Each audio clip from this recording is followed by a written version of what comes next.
Good afternoon, Agency Director Dr. Strauss and the entire executive leadership team. My name is Jason McDonald and I am representing the agency's cyber operations team.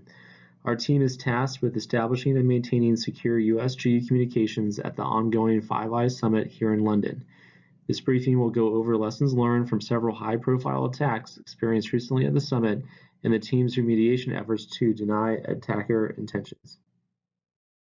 This executive briefing will provide a situational report to the executive team regarding recent attacks endured at the Five Eyes Summit in London, discuss evidence acquired during the investigative process, attribution for bad actors, the impact on USG systems and networks, and recovery efforts put forth by the team in the state of remediation efforts. Our team continues to be responsible for the maintenance of secure communication capabilities at this summit. The team remains vigilant in ensuring the networks and applications carrying sensitive data are survivable and defendable against attack. Discovered malware resulted in a disruption of operations, but the team was able to deny the goals of the attack and is able to report stronger capabilities as a result of this incident. This report will also go over operational successes and areas needing more focus.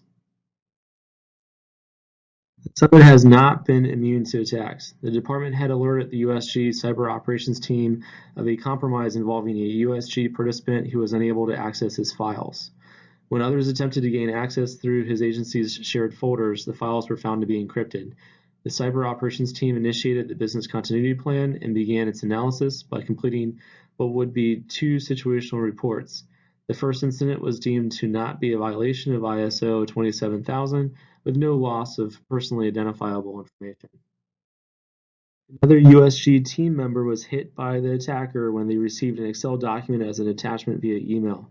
The HR benefits coordinator thought the attachment was a routine billing invoice from an agency vendor and ignored download warnings by the system. After opening the document, malicious code was executed, encrypting their files and shared folders. Again, the cyber operations team was alerted and activated the business continuity plan.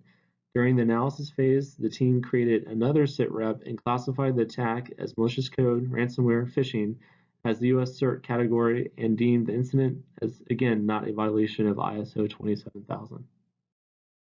During the investigations to create the SITREPs, the cyber operations team was able to determine the attacker's IP address, their operating system, ports they were targeting, servers operating on their machine, and details regarding the victim's machines. This information was recorded in each SITREP and filed along with the US CERT report. In total, this information will be used by law enforcement for prosecution. The cyber operations team was able to gather much needed data during and after the attack. Forensic analysis was able to determine the exact ports and attack surfaces impacted by the ransomware attack. The team was able to document the attacker's IP, identify each target machine, capture the ransom request and instructions, along with metadata that will be used and turned over to law enforcement, and was able to intercept enough evidence that the team was able to decrypt the affected files.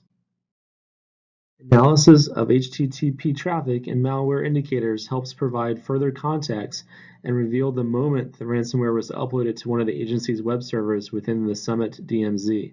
An analysis of network packets provided further indications revealing attack script executions. This analysis revealed the execution of the attack script and the ransomware itself. Even if the United States had no intention of paying the ransom, Summit operations risked the real possibility of not being able to recover the lost data.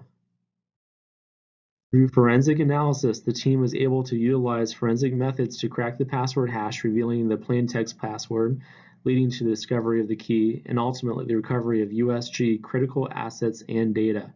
All the files were recovered without paying the ransom.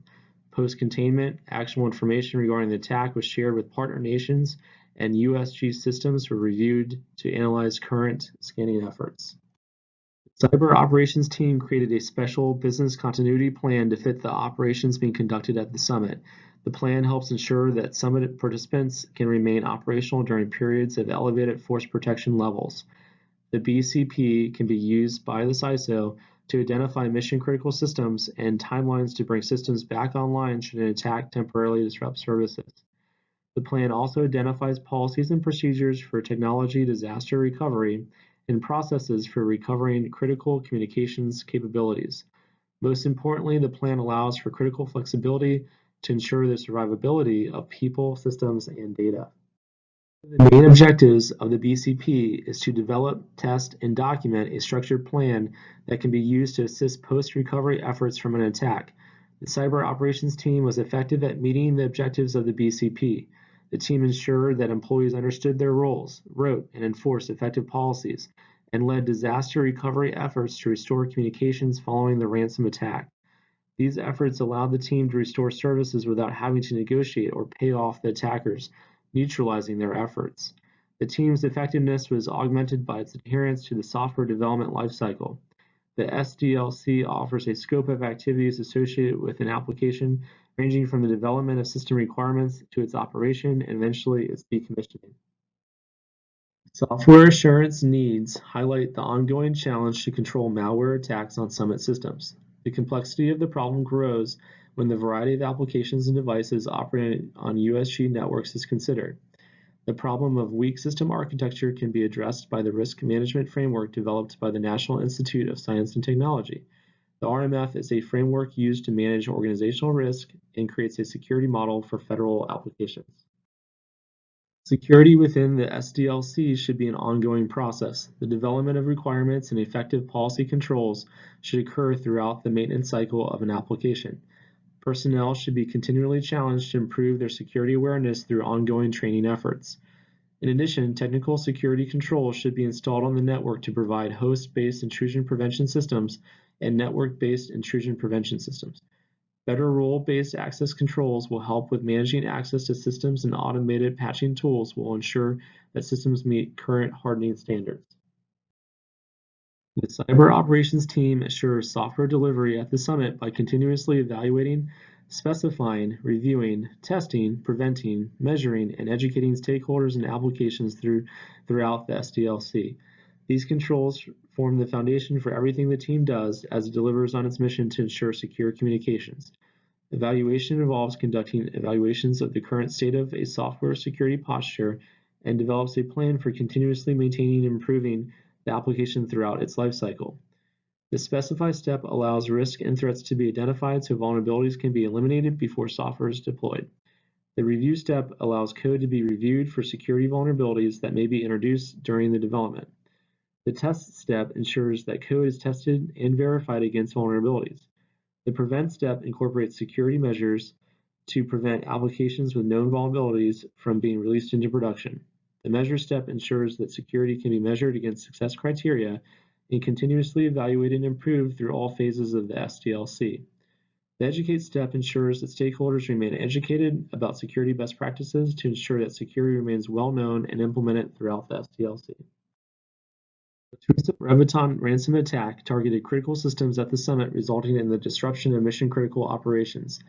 The Reviton attack initiated a review of current cyber operations and risk management as it relates to the software development lifecycle, business continuity, and supply chain risks. At the height of Summit operations, the USG Cyber Operations team remains committed to providing real-time offensive and defensive cyber capabilities.